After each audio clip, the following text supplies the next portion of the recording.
Hi everyone! Have you ever tried to build a really tall tower out of blocks? Well, imagine a tower so tall it could reach the sky. That's kind of like our story today from the Bible, from the book of Genesis, chapter 11. A long time ago, after the big flood, everyone on earth spoke the very same language. They all understood each other perfectly.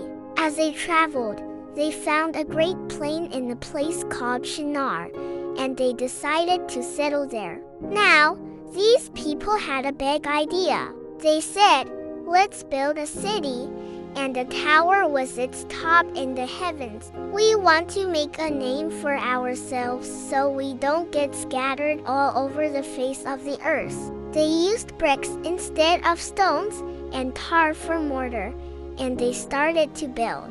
Higher and higher it went. They wanted to be super famous and maybe even reach God. But God saw what they were doing.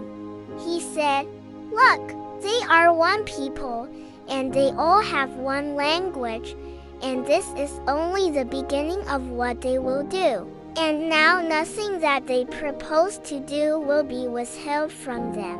Come, let us go down and confuse their language there, so that they may not understand one another's speech." And just like that, God changed their languages. Suddenly, someone would say, "Pass me a brick," and another would hear, "Pass me a chicken." It was chaos.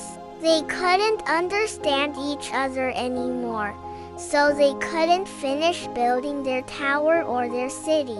God scattered them all over the earth, and that's why we have so many different languages today. That city was called Babel, which sounds a bit like Babel, because that's what it sounded like when everyone started speaking different languages. Now, even though the people were scattered, God had a special plan. The Bible tells us about the families that came after. There was Shem, who was Noah's son.